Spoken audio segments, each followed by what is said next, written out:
Senator Barrister Kemendi says fire has taken over the Temple of Justice in the Republic of Cameroon. He was speaking to Équinoxe Television after the standoff between lawyers and security and defense forces at the Bonanjo Court of First Instance here in Cameroon's economic capital, Douala, yesterday.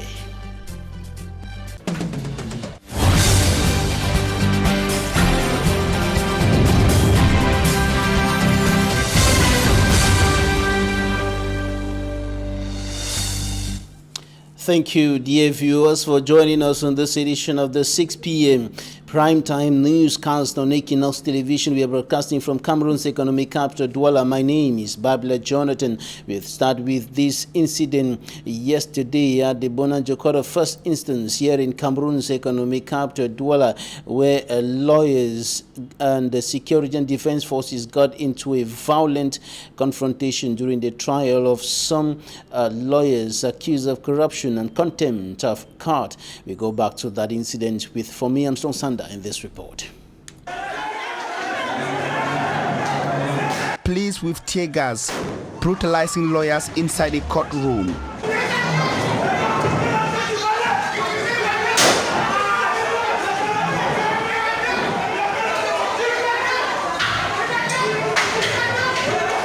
This shocking, unusual and never seen scenario is produced at the Bonanjo Court of First Instance, Vori Division of the Lifura region of Cameroon.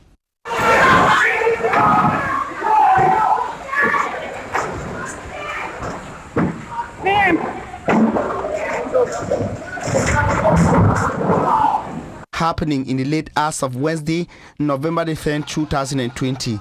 The security officials reportedly stormed the courtroom upon instructions from the court authorities.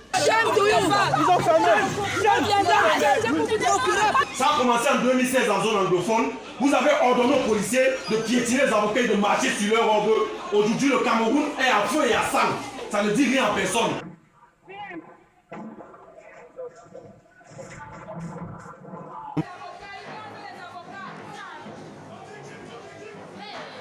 Several lawyers severely wounded.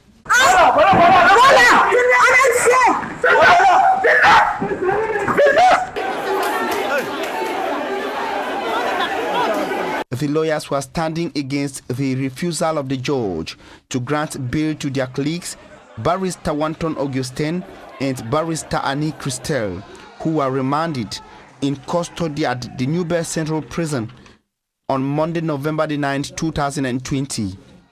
The lawyers do not understand why a bail should be denied for a case that bail can be granted. Barristers Wanton Augustin and Annie Christel are implicated in a corruption-related case.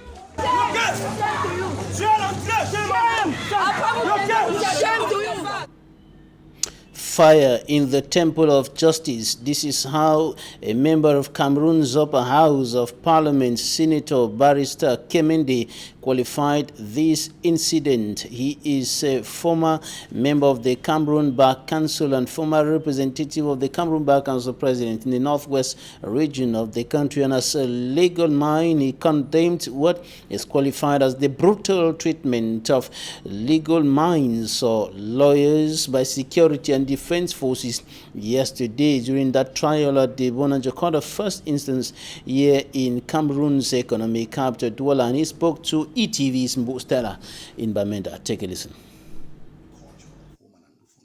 The English speaking, you will not meet up with the cultural heritage of whom the Anglophone Cameroonian is.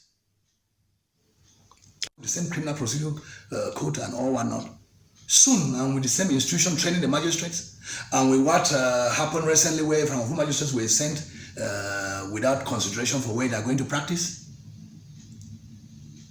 If we don't make it constitutionally, we don't make it a constitutional provision, who should be sent this way, the same thing will soon come to the Anglophone regions of the country.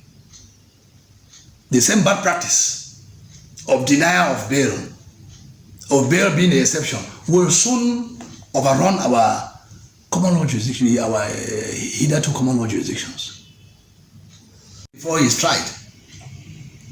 That is why in Francophone Cameroon or under the civil law system, the presumption is commonly that of guilt. Yes, but if you presume that somebody is guilty, must you presume the penalty that will be, the sentence that will be given by the judge? You must not presume the sentence that will be given by the judge. Why do you know that there is going to be detention, that you are detaining him already before the hearing? How do you know there is going to be detention? You are now telling the judge that he has no latitude to give you a suspended sentence. That is wrong. And it shows that justice is dished out by instructions. If that judge is independent, he has to grant bail if he has the guarantees, the reasonable sureties and guarantees. He has to grant bail in order at the end of the day his judgment is not tampered with. He has a discretion, he is a judge over the matter. So they can give the judgment that the case merits. It can be suspended sentence, I repeat. It can be fined. It mustn't necessarily be confinement, but sentenced by confinement. That's my position. Even a litigant who is put to his trial at the wee hours of the morning, after he had dozed off, he is no longer in his normal state to be able to ensure his defense, to be able to defend his interests. The lawyers themselves, I don't even think the magistrates work with a good frame of mind at night, at the wee hours of the morning, to be able to render justice. It is unfair. It's unfair hearing, to hear matters overnight. What an embarrassment did it constitute to the local community, people who are sleeping, to hear gunshots in the courtroom. It disturbs even the peace of the environment. In fact, nocturnal trials don't give rise to fair hearings. It is unwarranted, and the ministry needs to review court hours in order to avoid nocturnal trials. Yes, Minister. Yes. This press statement is made this 11th day of November 2020 by Senator Barrister Kemende Henry Gamsey on yesterday's event before the Bonanjo Douala Court of First Instance. Having been requested by some friends of the press to make a statement with regard to the above-mentioned incident before the Bonanjo Douala Court of First Instance, which I prefer to describe as, in quotes, fire at the temple of justice, permit me hereby put it in writing in order that I limit the facts to what has been gathered so far. Suffice it to state that I was awake, and it is important, Madam, to let the public understand that this press statement, it is with regard to what I perceive as an individual lawyer, former member of the Bar Council and Batonese representative of Northwest Region, and as a stakeholder as far as the Cameroon Bar Association is concerned, because with the allegations that we are hearing, it has the impact of tarnishing the image of the Cameroon Bar Association, where I'm a member thereof, and as a sitting senator who dedicates his being a senator to the profession that I'm in. It is thanks to the fact that I'm a lawyer, a barrister. It's an embarrassment to any to any functional democracy and to any functional judiciary that more people are detained, awaiting trial, than they are convicted. And I want to tell you, about 3/4 from my experience, 20-something years of practice, I've discovered, as a matter of fact, that out of the cases that go to court, about 3/4, they end up with a discharge and acquittal. But among these 3/4 of cases that are discharged and acquitted, people are discharged and acquitted.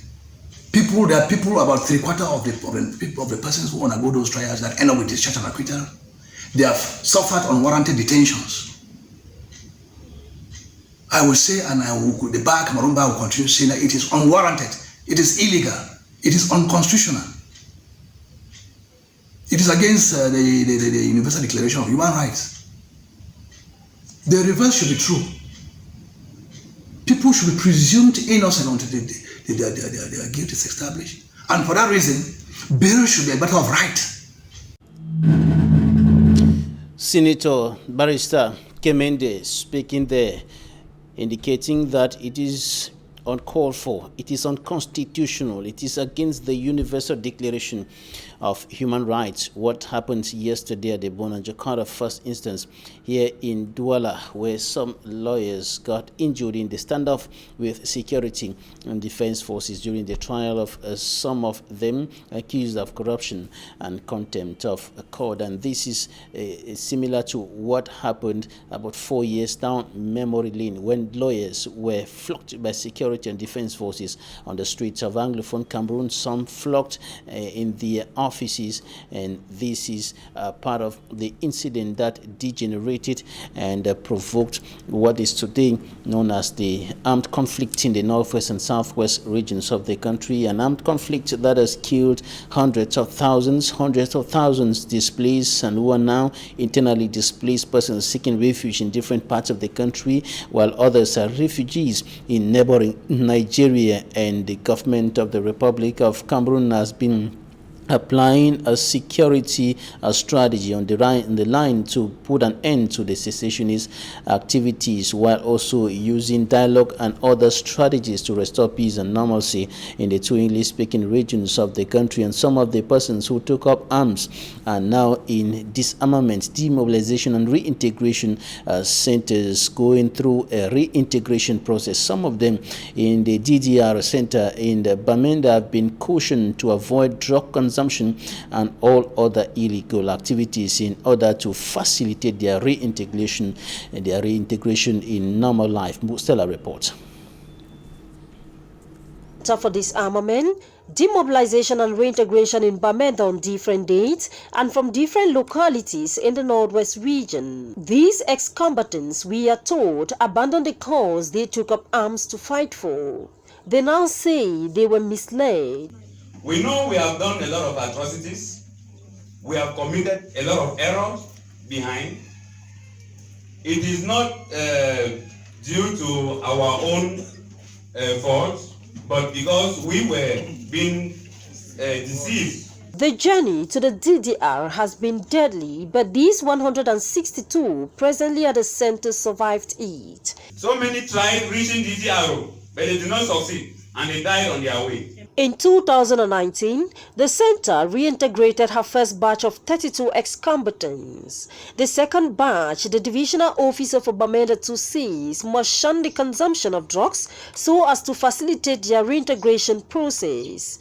A phenomenon Henry, director of the center, says they are fighting against. Most of them went into the bushes under the influence of drugs. So all habits die hard. However, we are fighting hard with our technical staff, and we are making sure that a good number of them are going out of it. It is a gradual process.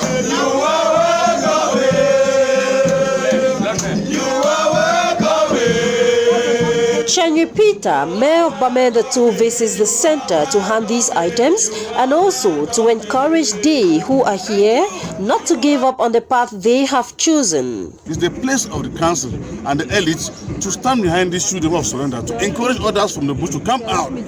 Because if we stay behind, they will do nothing. It's high time that we support these guys. We can recruit them, give them jobs, scholarships, and the rest to encourage the others. I've told them to call their friends, their brothers and sisters who are out there to come and join us.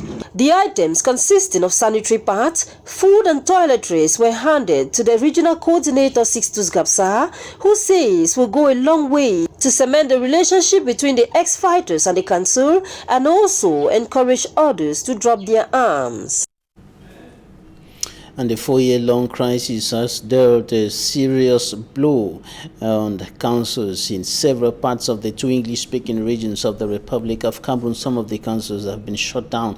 Some are functioning and at the very low rate with regards to income collection. Many of the councils have been unable to collect even half of the money they were collecting before 2016, before late 2016, and council revenue has significantly dropped. This is one of the issues that were on the discussion table during the last council session in the Limbe 3 subdivision, southwest region of Cameroon. Davidson Maimo has more. Limbe 3 is probably the only council in Fako where the mayor is obliged to come to the office on a bike.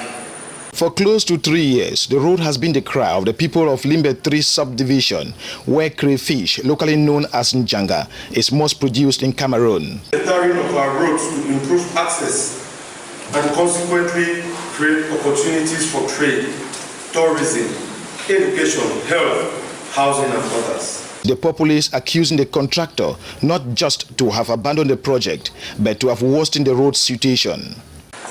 Despite the cry of distress from traditional authorities and the population of this municipality, the Superman contractor has given a deaf ear to our deplorable plight.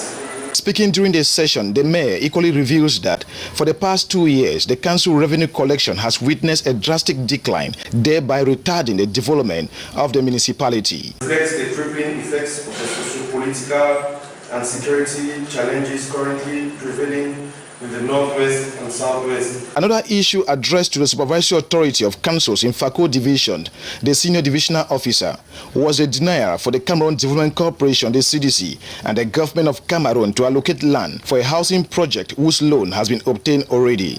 Priority seems to be given to family meetings, churches, orphanages, and non-governmental organizations, rather than to a council that will use the land for development to improve the life of the people.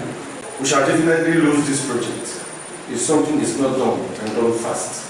Limbe 3 subdivision rich in touristic potentials such as the slave trade village, the German lighthouse, Second World War cannons, Bimbia Botanical Forest reserved with hundreds of different species of plant, some more than 500 years, is one of the sites tourists or visitors shall visit during the African Championship and African Cup of Nations tournament respectively. Yet, there are no signs from the government of Cameroon preparing the area to welcome visitors. 4 teenagers behind bars at the Gendarmerie Brigade in the Douala 5 subdivision, the Bepanda Gendarmerie Brigade, and the accused of having gang raped a young girl in that part of the country. And Équinoxe Television went investigating, finding out what exactly happened. Smanjika and Gabriel compiled this report. It is at this residence situated behind the Makepe Misoke market in the Douala 5 municipality that the ugly incident took place. Upon our arrival, the door of the room where the incident occurred has been repaired and locked with a new padlock. The compound quiet, no one found within it. Our next stop was at the Presbyterian General Hospital in Bepanda, where 3 of the victims hospitalized have just gained consciousness, though they were transferred to the hospital facility in a very ugly condition. Those children were brought yesterday around 3 p.m. 2 were unconscious, and 1 young girl was very agitated. So it was reported that they were sitting in the midst of 9 other children, seemsly to be the same age, 15, 16, and 19. So, and it's like they have some intercourse among them. So, still we are still to determine how it happened. And there seems like to be drunk with some alcoholic stuff and cigarette. According to one of the teenagers, they arrived on campus late, and one of their friends invited them for a birthday party. 3 bottles of whiskey were already waiting for them to consume. Unfortunately, as the ladies drank, the boys kept washing as they did not drink until one of them collapsed. C'est là que maintenant ma copine s'est tombée, non, j'ai eu peur maintenant, elle commençait à crier. Celui qui était tombé depuis, il avait à vomir partout. Looking at the state at which they were carried to the hospital, when asked if they were raped, both said no. Non, personne m'a touché là-bas. J'étais juste assise, non. Ce sont les autres filles là qui dansaient, elles étaient en train de danser. Non, ils n'ont pas couché avec moi. C'est même pas que j'étais faible, non, mais c'est qu'on parlait, ils pouvaient bien entendre. Si on me touchait, oui, ils devaient connaître, mais personne ne m'ont touché. Parce que c'était toujours certains gars de notre quartier. But the doctor debunked their response. On examination, the first young girl was unconscious. We saw a lot of bruises in the vagina. She had vaginal bruises and no physical abusement was notified. The breasts were okay, the head was okay, but she was unconscious. So the second lady that we examined, we saw also vaginal bruises for the second lady who was agitated, but physically nothing was notified as harassment. Yes, but the young boy was there who was vomiting throughout. As we did not see anything suspicious on the penis or in the anus, so we checked thoroughly everything. Both of them, physically was fine. So although for men it's difficult to evaluate because men are actually you must see in the midst of the activity to discover. Unfortunately, all tests the doctors did are still to be paid by the parents who complained of poverty. At the Gendarmerie Brigade in Bepanda, some of the actors in the act are behind bars, but they claim not guilty of the accusation levied on them. Lorsqu'ils ont trop consommé d'alcool, ils ont commencé à saouler, d'autres étaient ivres. As they overconsumed alcohol, they started shouting. The women at the market came thinking we had something else. The mothers now started having negative thoughts. That is how they went and called the quarter heads and later the security officials who came and arrested us. On leur expliquait la même chose. Ils ont demandé au niveau de leurs parents. On a donné au niveau de leurs parents. Maintenant, ils sont partis. Les mêmes maintenant sont partis appeler la police, la gendarmerie.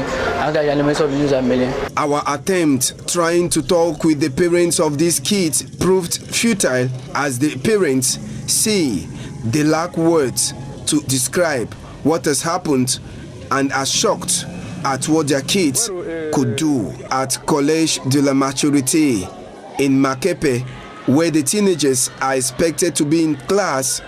The school supervisor, while accepting that the teenagers were of the institution, he said a special assembly took place this Wednesday to sensitize the kids. With the latest incident that occurred, many parents say school authority should be capable to inform parents when their kids are sent away because they came to school late. 3 college girls allegedly gang raped by some young men who are now behind bars, and while civil society and human rights activists are urging the judicial authorities to severely punish all those found guilty of rape, they are also indicating that there is no explanation for rape, there is no justification for rape, and all those found guilty of rape should be severely punished in order to discourage such use in our society. Diabetes remains a major health problem in the Republic of Cameroon, where public health authorities are fighting the disease. There is an increasing rate of this health problem in the Cameroonian society, and this is why a diabetes campaign was organized today at the General Hospital here in Douala. That campaign, which was aimed at sensitizing the population on the consequences of diabetes, came up at a time when there is growing concern over the devastating impact of diabetes in the Cameroonian society. Today, the 2 types of diabetes talked about by the medical experts during that sensitization campaign and notably diabetes, two types that were discussed: diabetes type 1, and of course also called juvenile diabetes, and of course insulin dependent diabetes, which is an insulin system disorder, while the type 2 diabetes is related to insulin resistance, whereby the patients are unable to fight the diabetes, the problem in their human organ. Take a listen to one of the diabetes patients. I had a wound on my foot, and I realized that each time I took something that was very sweet, the wound will be very painful. So I went to the hospital, and they sent me to go and do fasting blood sugar. I had gone to the hospital without eating, so I went for fasting blood sugar, and my fasting blood sugar was high. I really want to eat something that is sweet. Sometimes I want to drink something that is sweet. Sometimes you want to eat something that you really like very much and in large quantities. And when you do it, your sugar level goes up. And there's this free campaign. You come out, because I've learned so much here today. What the lecturers are giving is very interesting for us who are diabetic. And so it's going to help us concerning our nutrition, concerning our daily life, and we'll just live like all other people. Everybody who has a diabetic problem should see a specialist, because when you meet a specialist, you are well informed. A specialist may give you a chart, a nutrition chart that you follow, and you know how to live well. Ethiopia's prime minister has rejected calls for peace talks as the conflict in Tigray deepens, and Tigray's leader Debretsion Gebremichael wrote to the African Union last week to request talks, but PM Abiy Ahmed said in a tweet that there will be no dialogue until efforts to ascertain the rule of law achieved. Hundreds have been killed since the conflict in Ethiopia's northern region erupted last week. The PM ordered a military offensive after an army base in the Tigrayan capital, Mekelle, was taken over by forces loyal to the regional government of Tigray. Tension between Tigrayan leaders and the federal government have been worsening for months. And that's it for today. Thanks, ladies and gentlemen, for staying with us. Équinoxe Tv up next.